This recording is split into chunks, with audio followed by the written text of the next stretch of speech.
दोस्तों, आज हम शुरुआत कर रहे हैं नई कहानी की। सर्दियों की एक ठंडी सुबह थी। हल्की हल्की धूप आंगन में बिखरी हुई थी और ठंडी हवा खिड़कियों के किनारे से होकर घर के अंदर आ रही थी। बाहर गली में कहीं दूर से चाय वाले की आवाज़ सुनाई दे रही थी, जबकि घर के अंदर रोज़मर्रा की हलचल शुरू हो चुकी थी। महिमा अपने कमरे से निकलकर रसोई में अपनी माँ की मदद कर रही थी। उसने हल्के गुलाबी रंग का ऊनी सूट पहन रखा था, जिसके ऊपर एक गर्म शॉल और उसके कंधे पर ढकी हुई थी।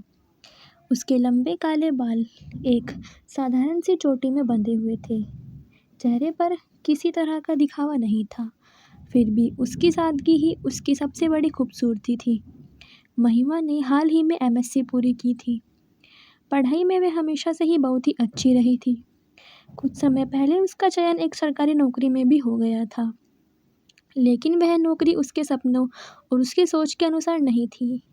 इसलिए उसने बिना किसी झिझक के वह नौकरी छोड़ दी और दूसरी प्रतियोगी प्रतियोगी परीक्षाओं की तैयारी शुरू कर दी थी।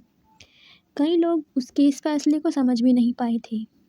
किसी ने कहा था, आजकल सरकारी नौकरी छोड़ने वाले भी होते हैं क्या? तो किसी ने ताना मारते हुए कहा था, इतनी मेहनत करने के बाद सरकारी नौकरी मिली थी, फिर भी छोड़ दी। लेकिन महिमा ने कभी किसी की बातों पर ध्यान ही नहीं दिया। उसे पता था कि ज़िंदगी उसकी है और फैसले भी वही लेगी। वह एक साधारण लड़की थी, लेकिन उसकी सोच बहुत ही आधुनिक थी। वह लड़का लड़की में भेदभाव, बेवजह के नियम और पुरानी सोच वाली पितृसत्तात्मक बातों पर बिल्कुल भी विश्वास नहीं करती थी। उसका मानना था कि सम्मान और अधिकार दोनों को बराबरी से मिलना चाहिए। इसी सोच के कारण कई बार रिश्तेदार उससे ज़्यादा बोलने वाली लड़की भी कह देते थे, लेकिन उसके माता पिता हमेशा उस पर गर्व करते थे। महिमा अपने मम्मी पापा के साथ ही रहती थी। उसका एक बड़ा भाई था, आदित्य, जिसकी शादी कुछ साल पहले ही हो चुकी थी। भाभी नेहा बहुत ही समझदार और प्यार करने वाली महिला थी। घर में किसी को भी कभी ऐसा महसूस ही नहीं होता था कि वह बहू है। वह घर की बेटी की तरह ही सबका ख्याल रखती थी। और फिर था घर का सबसे छोटा और सबसे प्यारा सदस्य, शौर्य, आदित्य और नेहा का नन्हा बेटा। शौर्य अभी बहुत ही छोटा था, लेकिन पूरे घर की जान था। उसकी हंसी पूरे घर को खुशियों से भर देती थी। सबसे खास बात यह थी कि वह अपनी बुआ महिमा से बहुत ही ज़्यादा प्यार करता था। अगर महिमा घर में होती थी तो शौर्य किसी और के पास जाना ही नहीं चाहता था। उस दिन भी ऐसा ही हुआ। महिमा जैसे ही रसोई से बाहर निकली, शौर्य अपने छोटे छोटे कदमों से उसकी तरफ भागता हुआ आया। बुआ बुआ। उसकी तोतली आवाज़ सुनकर महिमा के चेहरे पर मुस्कान आ गई। वह तुरंत नीचे बैठ गई और शौर्य को अपनी गोद में उठा लिया। अरे, मेरा बच्चा उठ गया, महिमा ने उसके गाल खींचते हुए कहा। शौर्य खिलखिलाकर हंस पड़ा और अपनी छोटी सी बाहें उसकी गर्दन में डाल दी। अब उधर सोफे पर बैठी नेहा मुस्कुराते हुए बोली, दीदी, इसे तो बस आप ही चाहिए होते हो। महिमा हंस पड़ी। क्यों शौर्य, मम्मी अच्छी नहीं लगती क्या? शौर्य ने तुरंत सर हिलाया। नहीं बुआ। उसकी बातें सुनकर पूरा कमरा हंसी से गूंज उठा। माँ रसोई से बाहर आई और बोली, अरे वाह, अब तो मम्मी की छुट्टी हो गई। नेहा भी हंसने लगी। सर्दियों की वह सुबह हंसी मजाक और अपनेपन से भरी हुई थी, लेकिन इन दिनों घर में एक और विषय था जिसकी चर्चा लगभग रोज होने लगी थी, महिमा की शादी। रिश्तेदारों को जैसे पता चला कि महिमा की पढ़ाई पूरी हो चुकी है, बस तभी से हर फ़ोन कॉल पर एक ही सवाल पूछा जाता था, महिमा की शादी कब कर रहे हो? कोई लड़का देखा या नहीं? अब तो उम्र भी हो रही है। महिमा इन बातों को सुनकर अक्सर मुस्कुरा देती थी, लेकिन अंदर ही अंदर उसे यह सब थोड़ा अजीब लगता था। उसे शादी से कोई समस्या नहीं थी, लेकिन वह सिर्फ शादी के लिए शादी नहीं लेकिन वह शादी करने के लिए शादी नहीं करना चाहती थी। वह ऐसा जीवन चाहती थी जो उसे समझे, उसकी सोच का सम्मान करे और उसे बराबरी का अधिकार दे। उसी शाम घर के ड्राइंग रूम में हीटर चल रहा था। बाहर घना कोहरा छाने लगा था। पापा सोफे पर बैठे अखबार पढ़ रहे थे और माँ उनके पास बैठी थी। महिमा भी शोरी को गोद में लेकर फर्श पर बैठी खिलौने से खेल रही थी। तभी माँ ने धीरे से पूछा, सुनिए जी, शर्मा जी ने एक रिश्ता बताया है। महिमा के हाथ अचानक रुक गए। पापा ने अखबार नीचे रखा। अच्छा, लड़का क्या करता है? महिमा चुप बैठी रही। उसने कुछ नहीं कहा, लेकिन उसकी नज़रें अब माँ पापा की तरफ थी। उसे महसूस हो गया था कि शायद उसकी ज़िंदगी एक नए मोड़ की ओर जाने वाली है। उसे बिल्कुल नहीं पता था कि आने वाले दिनों में उसकी किस्मत उसके लिए क्या लिख चुकी है। उधर शहर के कोने में एक लड़का था, आर्यन। सर्दियों की वह शाम वहाँ भी अपने पूरे शबाब पर थी। ठंडी हवा खिड़की के शीशों से टकरा रही थी और कमरे में रखी स्टडी टेबल पर किताबों का ढेर लगा हुआ था। टेबल पर दिल्ली पुलिस, सामान्य ज्ञान, रीजनिंग और करंट अफेयर्स की किताबें बिखरी थी। कमरे की दीवार पर भारत का तिरंगा और कुछ वर्दीधारी अधिकारियों की तस्वीर लगी हुई थी। आर्यन अपनी कुर्सी पर बैठा पूरी एकाग्रता से पढ़ाई कर रहा था। उसने काले रंग का स्वेटर पहन रखा था और उसके सामने चाय का कप रखा हुआ था, जो अब ठंडा हो चुका था। लेकिन उसे उसकी परवाह नहीं थी। उसकी पूरी दुनिया इस समय उसकी तैयारी थी। बचपन से ही उसे वर्दी का शौक था। जब दूसरे बच्चे खिलौने से खेलते थे, तब वह सैनिकों और पुलिस अधिकारियों की कहानियाँ सुनना पसंद करता था।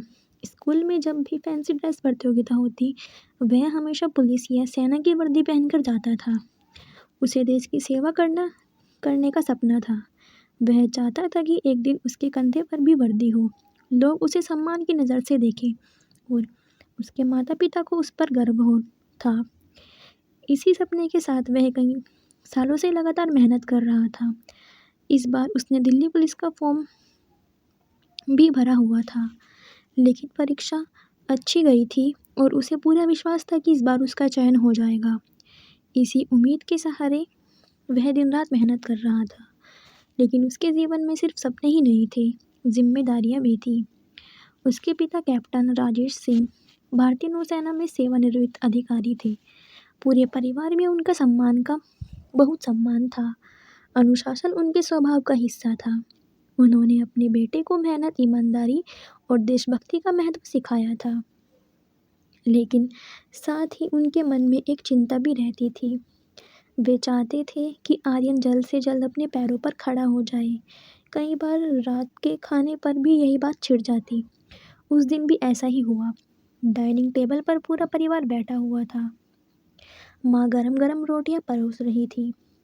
पिताजी पानी का गिलास पिताजी ने पानी का गिलास रखा और आर्यन की तरफ देखते हुए बोली, बेटा, मैंने तुमसे पहले भी कहा है, अगर सरकारी नौकरी नहीं लगती तो मैं तुम्हारा बिजनेस भी करवा दूंगा। आर्यन ने चुपचाप उनकी बात सुनी। वह अपने पिता का बहुत ही सम्मान करता था, इसलिए कभी ऊंची आवाज़ में बात भी नहीं करता था। कुछ क्षण बाद उसने शांत स्वर में कहा, पापा, मैं जानता हूँ कि आप मेरे लिए अच्छा ही सोचते हैं। पिताजी उसकी तरफ देखने लगे। आर्यन ने आगे कहा, लेकिन मैं बिजनेस नहीं करना चाहता।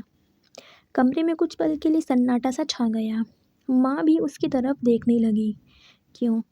उसके पापा ने पूछा। आर्यन की आंखों में एक अलग ही चमक थी। वह बोला, क्योंकि मेरा सपना बचपन से ही वर्दी का है। मैं खुद को किसी ऑफिस या दुकान में नहीं देख पाता।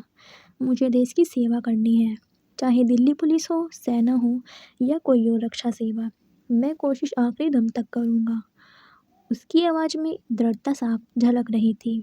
पिताजी कुछ सेकंड तक तो उसे देखते ही रहे। उन्हें अपने जवान दिनों की याद आ गई। उन्हीं की तरह उनके बेटों की आंखों में भी वही जुनून था। हालांकि एक पिता होने के नाते उन्हें उसकी चिंता भी रहती थी। वे चाहते थे कि बेटा सुरक्षित भविष्य बना ले, लेकिन उस दिन पहली बार उन्हें महसूस हुआ कि आर्यन सिर्फ सपना नहीं देख रहा था, बल्कि उसके लिए जी भी रहा था। माँ ने मुस्कुराते हुए कहा, देखिए जी, बिल्कुल आपकी तरह ही जिद्दी है। यह बात सुनकर उसके पिता के चेहरे पर हल्की सी मुस्कान आ गई। उन्होंने आर्यन के कंधे पर हाथ रखा और बोला, ठीक है बेटा, पूरी मेहनत करो। अगर सपना है तो उसे पूरा करने की भी कोशिश होनी चाहिए। आर्यन के चेहरे पर संतोष सा आ गया। उसे अपने पिता का साथ मिल गया था। उस रात वह फिर अपने कमरे में लौट आया। बाहर घना कोहरा छा चुका था। सड़क पर दूर दूर तक कुछ दिखाई नहीं दे रहा था, लेकिन उसके मन में सब कुछ साफ था। एक तरफ महिमा थी जिसके घर में उसकी शादी की बातें हो चुकी थी, और दूसरी तरफ आर्यन था जो अपनी वर्दी के सपने को पूरा करने के लिए दिन रात मेहनत कर रहा था। दोनों अपनी अपनी दुनिया में व्यस्त थे।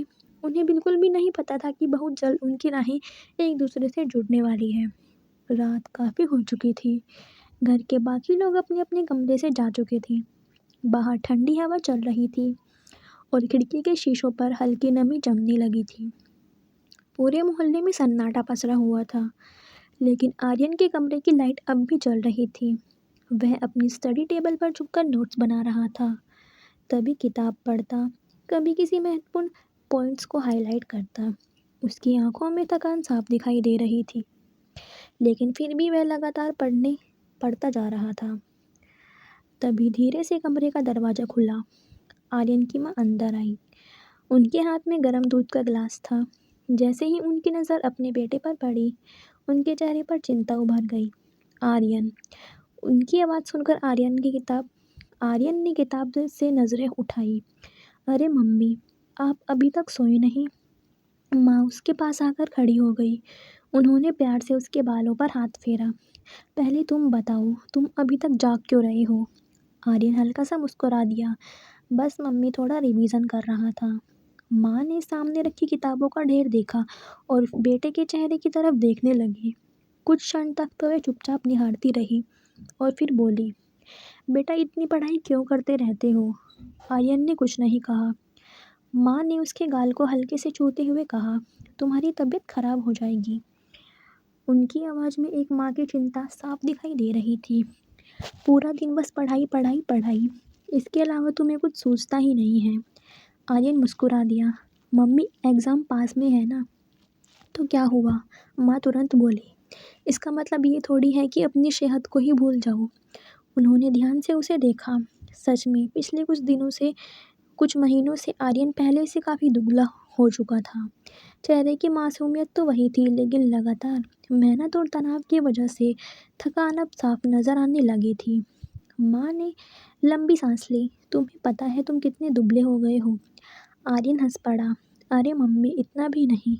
चुप रहो, माँ ने बनावटी गुस्से से कहा। मुझे मत बताओ, मैं रोज़ देखती हूँ तुम्हें। फिर उन्होंने दूध का गिलास उसकी तरफ बढ़ा दिया। लो, पहले ये पियो। आर्यन ने गिलास हाथ में ले लिया। माँ उसके सामने वाली कुर्सी पर बैठ गई। बेटा, मेहनत करना बहुत अच्छी बात है, हमें तुम पर गर्व है, लेकिन ज़िंदगी में सिर्फ पढ़ाई ही सब कुछ नहीं होती। आर्यन चुपचाप उनकी बातें सुनता रहा। माँ आगे बोली, थोड़ा बाहर भी जाया करो, दोस्तों से मिला करो, सुबह दौड़ लगाया करो, शरीर भी मजबूत होगा और दिमाग भी फ्रेश होगा। उन्होंने मुस्कुराते हुए कहा। और हाँ, कभी कभी अपनी माँ के साथ भी बैठ जाया करो। यह सुनकर आर्यन हंस पड़ा। फिर उन माँ भी हंसने लगी। हाँ बिल्कुल, आई। फिर उन्होंने प्यार से उसके गाल पर हाथ रखा। तुम चाहे कितने भी बड़े हो जाओ, हमारे लिए तो वही छोटे से आर्यन हो जो स्कूल में जाते ही मेरा दुपट्टा पकड़कर पीछे पीछे घूमता था। माँ की बात सुनकर आर्यन के चेहरे पर एक प्यारी सी मुस्कान आ गई। उसने धीरे से कहा, मम्मी बस थोड़ा और इंतजार कर लीजिए, एक बार नौकरी लग जाए, फिर आपको कोई शिकायत नहीं होगी। माँ की आंखों में गर्व और ममता दोनों दिखाई दे रहे थे। उन्होंने उसके माथे को चूम लिया। हमें नौकरी से ज्यादा तुम्हारी खुशी चाहिए बेटा। कुछ पल के लिए कमरे में खामोशी सी छा गई। माँ अपने बेटे को देख रही थी और आर्यन अपनी माँ को। उन दोनों के बीच शब्दों का ज्यादा भावना ही नहीं थी। आखिर माँ उठी, जाते जाते बोली, बस आधा घंटा और फिर सो जाना। जी मम्मी, पक्का पक्का। माँ मुस्कुराई और कमरे से बाहर चली गई। आर्यन कुछ देर तक दरवाजे की तरफ देखता रहा। फिर उसने गहरी सांस ली, दूध का गिलास खत्म किया और अपनी किताब खोल ली। लेकिन इस बार उसके चेहरे पर पहले से ज्यादा सुकून था, क्योंकि दुनिया में चाहे कितनी भी लड़ाई क्यों ना हो, लड़नी पड़े, एक माँ का प्यार हमेशा इंसान को नई ताकत दे जाता है। समय धीरे धीरे आगे बढ़ रहा था। महिमा और उसका परिवार वर्षों से गांव में रह रहा था। वह गांव बहुत सुंदर था। चारों तरफ खेत, सुबह पक्षियों की चहचहाहट, खुले आंगन और लोगों के बीच अपनापन। महिमा का बचपन वहीं बीता था। घर से जुड़ी अनगिनत यादें थी। आंगन का वह नीम का पेड़ जहां वह बचपन में खेला करती थी, बरामदे का वह कोना जहां बैठकर उसने अपनी पढ़ाई की थी, और घर की छत जहां सर्दियों की धूप में परिवार साथ बैठता था। लेकिन अब परिस्थितियां बदल रही थी। आदित्य का काम धीरे धीरे अच्छा होने लगा। पहले जो काम सीमित था उसका दायरा भी बढ़ने लगा। शहर में रहना सुविधाजनक था। महिमा की प्रतियोगी परीक्षाओं की तैयारी के लिए भी शहर बेहतर था। वहाँ लाइब्रेरी, कोचिंग, अच्छे इंटरनेट और बाकी सुविधाएं आसानी से मिल सकती थी। कई महीनों तक सोच विचार करने के बाद पूरा परिवार ने एक बड़ा फैसला लिया। अब शहर में शिफ्ट होना है। शुरुआत में सबके मन में एक ही योजना थी। शहर में एक अच्छा सा प्लॉट खरीदकर अपना घर बनाया जाएगा। पापा अक्सर नक्शे देखते रहते थे। आदित्य भी कई जगह पर जमीन देखने गया था। माँ तो पहले से ही सोचने लगी थी कि नए घर में मंदिर कहाँ बनेगा और रसोई कहाँ होगी। लेकिन जल्दी ही उन्हें समझ आ गया कि घर बनाना इतना भी आसान नहीं होगा। जमीन खरीदना, नक्शा पास करवाना, निर्माण का काम और फिर फिनिशिंग, इन सब में काफी समय लग सकता था और परिवार ज्यादा इंतजार नहीं करना चाहता था। आखिरकार एक शाम सभी लोग ड्राइंग रूम में बैठे थे। बाहर ठंडी हवा चल रही थी और माँ सबके लिए अदरक वाली चाय बनाकर लाई थी। तभी आदित्य ने कहा, मुझे लगता है फिलहाल किराए का घर लेना ही चाहिए। पापा ने उसकी तरफ देखा। क्यों? क्योंकि घर बनाने में कम से कम 2 साल लग सकते हैं और हमें जल्दी शिफ्ट होना है। महिमा भी चुपचाप उसकी बातें सुन रही थी। उसे आदित्य की बात सही लगी। कुछ देर चर्चा चली और फिर आखिरकार सभी इस फैसले पर पहुंचे कि पहले शहर में एक अच्छा सा किराए का मकान लिया जाएगा, बाद में आराम से अपनी जमीन लेकर घर बनाया जाएगा। फैसला होते ही घर में एक नई हलचल शुरू हो गई। अब लगभग हर दूसरे दिन कोई न कोई मकान देखने जाना होता। कभी कोई घर छोटा निकलता, कभी अच्छी जगह होती लेकिन किराया बहुत ज्यादा होता, कभी मकान मालिक की अजीब सी शर्तें होती, तो कभी घर इतना पुराना होता कि देखते ही मन सबका बदल जाता। एक दिन तो ऐसा हुआ कि परिवार बड़ी उम्मीद से एक मकान देखने गया। बाहर से घर सुंदर था, लेकिन माँ तो देखते ही खुश हो गई थी। लेकिन जैसे ही अंदर गए, पता चला कि कमरे इतने छोटे हैं कि पूरा परिवार आराम से रह ही नहीं सकता था। शौर्य के अंदर जाते ही बोला, बुआ यहाँ तो मैं दौड़ भी नहीं सकता। उसकी बात सुनकर सब हंस पड़े। महिमा ने उसे गोद में उठा लिया। हाँ मेरे राजा, तुम्हारे लिए तो एक बड़ा घर ही चाहिए। शौर्य ने तुरंत सर हिलाया। बहुत बड़ा। सबकी हंसी छूट गई। दिन गुजरते गए, लेकिन अभी तक उन्हें अपनी पसंद का घर मिला नहीं था। एक ऐसा घर जहां पापा को सुकून मिले, माँ को अपनापन लगे, आदित्य और नेहा आराम से रह सके, शौर्य खेल सके और महिमा अपनी पढ़ाई पर ध्यान दे सके। उधर महिमा की शादी की बातें भी धीरे धीरे बढ़ रही थी। रिश्तेदार लगातार नए रिश्तों की जानकारी दे रहे थे। माँ और पापा अब पहले से ज्यादा गंभीरता से इस विषय पर सोचने लगे थे। लेकिन फिलहाल तो पूरे परिवार की प्राथमिकता शहर में शिफ्ट होना था। उन्हें पता नहीं था कि जिस शहर में वो नया घर ढूंढ रहे हैं, वहीं कहीं उसी शहर में आर्यन भी अपने सपनों की तैयारी में लगा हुआ था, और किस्मत बहुत धीरे धीरे उन दोनों की जिंदगियों को एक दूसरे के करीब ला रही थी। कई हफ्तों तक घर ढूंढने का सिलसिला चलता रहा। कोई छोटा घर निकलता, कभी लोकेशन पसंद नहीं आती, तो कभी मकान मालिक की शर्तें परिवार को ठीक नहीं लगती। धीरे धीरे सब थकने लगे थे। एक समय तो ऐसा भी आया जब महिमा ने मजाक में कहा, लगता है शहर के सारे घर देख लेंगे लेकिन हमें अपने घर नहीं मिलेगा। उसकी बात सुनकर सब हंस पड़े, लेकिन सच यह था कि अब सब थोड़ा निराश होने लगे थे। इसी बीच एक दिन आदित्य के परिचित का फोन आया। उन्होंने बताया कि परिवार अपना एक घर बेच रहा है। पहले तो किसी ने ज्यादा ध्यान नहीं दिया, क्योंकि परिवार का प्लान तो किराए का घर लेने का था, लेकिन फिर भी उन्होंने घर देखने का फैसला किया। अगले ही दिन पूरा परिवार उस घर को देखने पहुंचा। जैसे ही वे गली में दाखिल हुए, सबकी नजरें उस पर टिक गई। घर दूर से बेहद ही खूबसूरत दिखाई दे रहा था। हल्के क्रीम रंग की दीवारें, सामने लोहे का मजबूत गेट, छोटी सी बगिया और 2 मंजिला बहुत ही खूबसूरत निर्माण। घर के बाहर लगे फूलों के पौधे उसकी खूबसूरती को और भी ज्यादा बढ़ा रहे थे। महिमा ने घर देखते ही धीमे से कहा, वाह। माँ भी आश्चर्य से उसे देखने लगी। अंदर आकर तो सब और भी ज्यादा प्रभावित हो गए। बड़ा सा ड्राइंग रूम, खुले और हवादार कमरे, धूप से भरी बालकनी, ऊपर विशाल छत और सबसे बड़ी बात, घर में एक अजीब सा अपनापन महसूस हो रहा था। ऐसा लग रहा था कि जैसे वह मकान नहीं बल्कि पहले से ही उनका अपना घर हो। शौर्य तो अंदर जाते ही उछलने लगा। वह एक कमरे से दूसरे कमरे में भाग रहा था। बुआ, ये वाला कमरा मेरा। फिर कुछ सेकंड बाद दूसरे कमरे में जाकर बोला, नहीं, ये वाला मेरा। उसकी हरकतें देखकर सबकी हंसी छूट गई। महिमा भी मुस्कुरा रही थी। उसने पहली बार किसी घर को देखकर मन ही मन सोचा, काश यही घर हमारा हो जाए। घर देखने के बाद जब परिवार बाहर निकला तो सबके चेहरे पर संतोष था। पापा ने आदित्य की तरफ देखा। आदित्य ने भी हल्की मुस्कान के साथ सिर हिलाया। बिना कुछ कहे ही सब एक दूसरे की राय समझ गए। कुछ दिनों की बातचीत और कागजी प्रक्रिया के बाद आखिरकार वह घर खरीद लिया गया। जिस घर को वो किराए पर लेने निकले थे, उससे कहीं बेहतर घर उन्हें खुद का ही मिल गया था।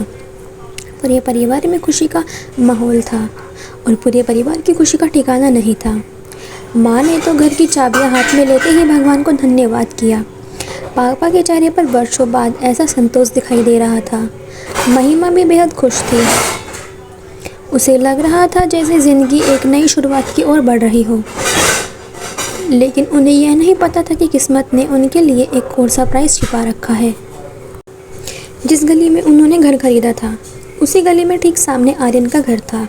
दोनों घर आमने सामने थे। एक घर का मुख्य दरवाजा खोलो तो सामने वाले घर का घर दिखाई देता था। दोनों घरों की छतों के बीच भी बहुत ही कम दूरी थी। अगर कोई छत पर खड़ा हो तो सामने वाले घर की छत साफ दिखाई देती थी। गली ज़्यादा चौड़ी तो नहीं थी, इसलिए दोनों परिवार आने जाने में एक दूसरे के बेहद करीब रहने वाले थे। उधर आर्यन का घर भी काफ़ी शानदार था।